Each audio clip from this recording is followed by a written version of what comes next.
Good morning. Well, how was your Christmas?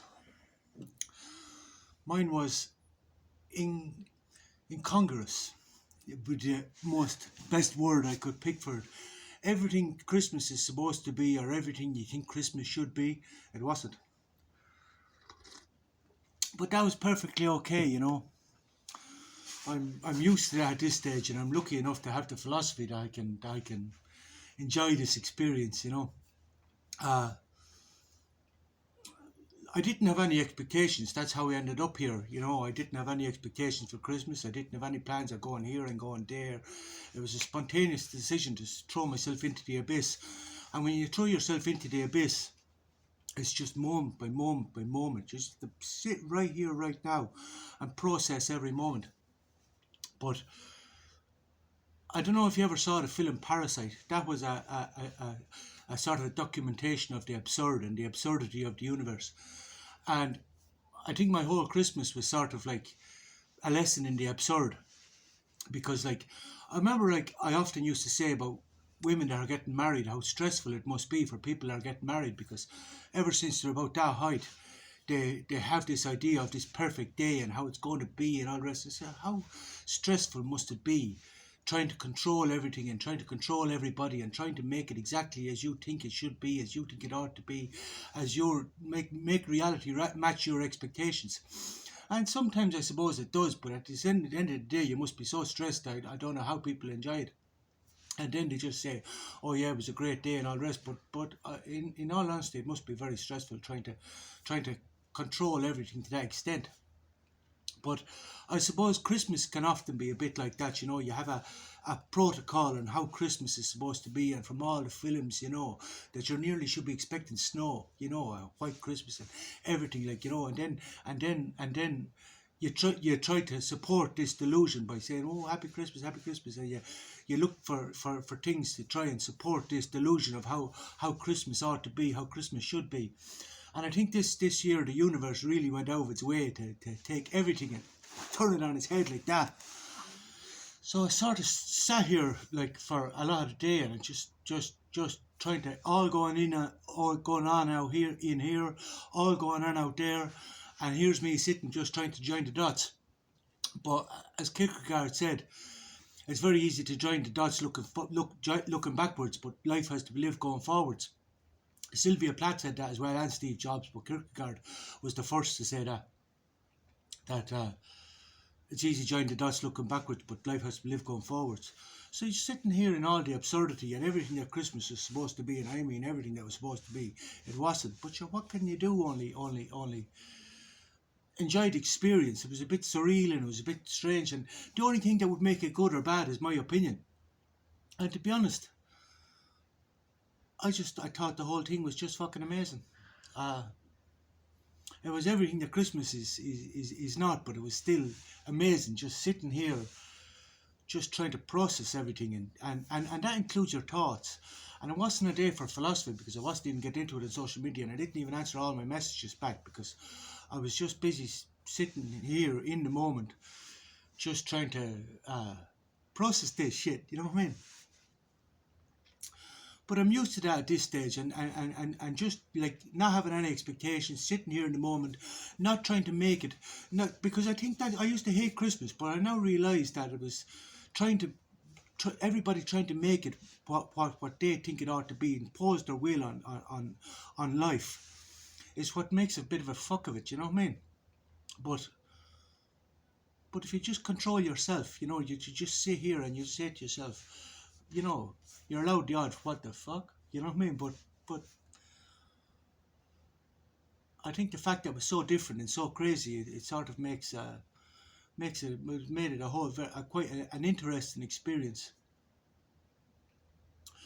Because like, well, every year for the past 4 years, every Christmas has been completely different. But this one, like, the universe really went out of its way to fucking turn everything on its fucking head. But it was still like an interesting day, an interesting day. I like it wasn't a day for philosophy. Someone said yesterday, in the Stoic thing, I think It was just a part of the day that someone said, you know, that you can control your thoughts. You can't control your thoughts. And I'm blue in the face telling people that you can't control your thoughts. All you can do is contemplate them, reason them, let them flow through. But I don't let them flow through. I contemplate them all, I think them all, I answer them all. And then I just try to, you know, you have to remember that the internal world and the external world is two sides of the same coin. So when everything's going crazy altogether, you just have to sort of sit down, smoke a fag, and say to yourself, wow, you know, this is different. And as I said, the only thing that would make it good or bad is my opinion. But it was sort of like it sort of called all my philosophy, every word of my philosophy into practice, into, you know, because I was talking about, you know, sometimes people have all the texts of all the philosophies and all the rest, but yet when the shit hits the fan, everything falls apart, you know. The whole non-judgment, but yet to judge, the whole give out expectation, but to give, but yet to have expectations. But the whole thing really called my whole philosophy into play, and I just sort of sat here and sort of said thanks to the universe for the philosophy. And thank you for the philosophy that comes from today. I mean, like, life for me is all philosophy. This is where I learned the philosophy, just sitting observing life. And yeah, I suppose I just sat and said thanks for the philosophy. Do you know? You don't have any expectations. I didn't know what to expect when I got here. I didn't have any expectations when I got here. Obviously, you have a hypothesis. You know what I mean? You say to yourself, well, it can potentially or be a certain situation, or there's a possibility of a probability of it being of this happening or that happening, and you might say to yourself, well, in this situation I will act in this way or I will act in that way. Like, you might put yourself certain protocols for yourself. But yeah, that's, you know, one thing I've learned is to have a hypothesis, which is a possibility and a probability, but not an expectation. And that took me some time to learn. So I mean, like, you know, like even like the universe, it said, you know, would you go down and make the dinner, you know, go down and make the dinner, and then you make the dinner, but yet when you make a dinner, you can't even have an expectation of who's going to be eating dinner. I hadn't a fucking clue who's going to be eating the dinner. There's a nice couple from Brazil and a lad from the Ukraine, and there was another couple. There was a lad from Puerto Rico and a lad from Brazil, from Bulgaria, but they didn't sit down to eat the dinner, and that's perfectly okay. And then if one person says, "Oh, I'm going to get a shower while you put the dinner on the table," that's perfectly okay, and everything is perfectly okay. You know, as long as you don't try to control the situation, or you don't try to control anybody, or you don't give anything with an expectation of it's going to be a certain way, and then, you know, I suppose it's a matter of just accepting it as is. You know, as is. Like like there obviously there is certain expectations. Like, I thought the whole town was going to be shut down. I thought, like, because normally when I was growing up at Christmas, we used to go out on the town and it'd be completely dead. It'd be dead. Everybody'd be at home with their families. But yesterday, like, uh, the town was fucking mental. All the shops were open, all the stalls were open, the Christmas market was open, and everybody was out buying, and everybody sitting eating fast food and fucking. It was not like a normal day, because it was even busier than a normal day. But the one thing about Plovdiv is, like, they're great for the free music. They put up stages and they put on free music in the middle of town, and they do this quite often. So yesterday was some free music going on. I went down and sat and I enjoyed the free music and everything else. I didn't drink very much. I just drank a couple of glasses of beer, and uh, yeah, I went down and sat and I enjoyed the free music and all the rest. I was in bed by 8 o'clock, and I suppose the whole thing was a bit surreal. You know what I mean? It was a bit surreal. As I say, I didn't answer my messages. I'll answer them now today because I was too busy. I was too busy. I didn't even ask, you know, like, what the fuck is going on. I just sort of sat here through it all and just said to myself, like, you know, Jesus.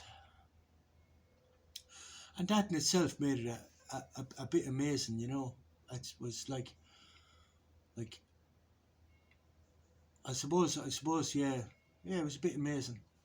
And now I still sitting here in the moment, like, I'm not even sure where we're going from here, but like, today is another day of the absurdity, I suppose, you know. Like, I find myself sitting in this hostel now, like, but there's no management left in the hostel, so I suppose I'll do the cleaning and I'll do the management now myself. I will see where we go from here, you know. There's still a couple of guests. Yeah, the whole thing is amazing and absurd, you know. But this is life. I remember one of the best weddings I was ever at was completely absurd. It was in San Francisco, and yeah, I was the best man at the wedding, but sure, yeah, we got a limousine to the Golden Gate Bridge, but there was champagne in the limousine. So when we got out at the church for the service, because we went to Golden Gate Bridge and then back to the church for the wedding ceremony. But when we got back to the wedding ceremony, I fell out of the limousine. It was plastered, and then I talked the whole way through the ceremony. And at the end of the ceremony, we were walking down the aisle. The priest turns to me and he says, "You made a great job of that."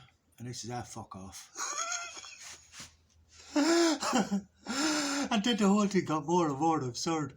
Like, I ended up sitting between the bride and the groom in the honeymoon suite, eating M&Ms and watching television. Never thinking for a moment like that this is their honeymoon morning, this is their wedding morning or anything else. But I suppose if you have me in your life, you can expect absurdity and craziness. But that's all my life, and I suppose, like, yeah.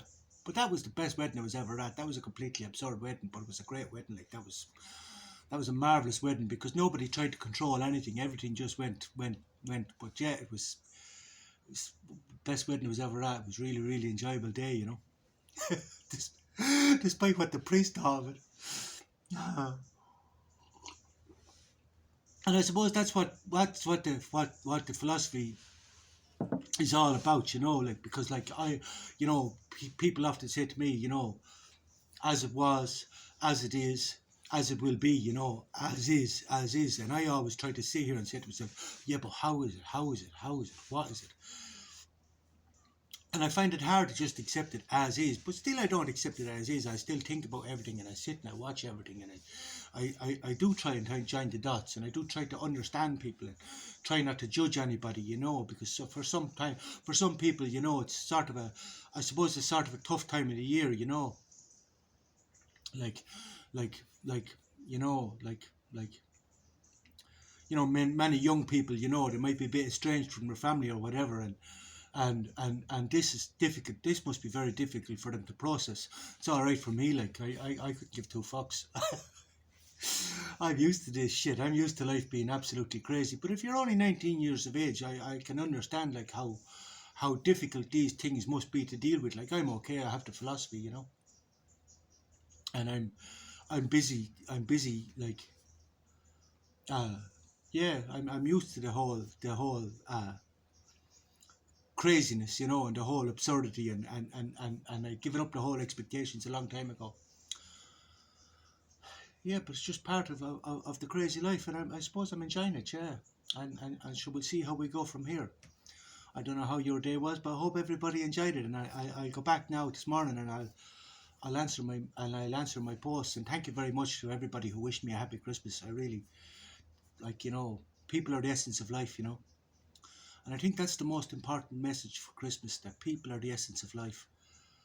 As I say, like, you know, that was one of the spontaneous decisions. The fact, things that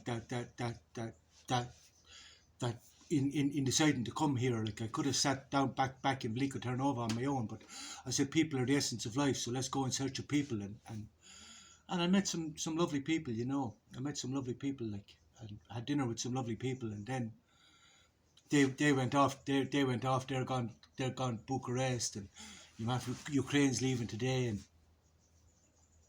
yeah. But we had our dinner, and then everybody went their separate ways. But it was just another amazing day, you know. Well, good morning, and I hope you enjoy the rest of your Christmas. Goodbye.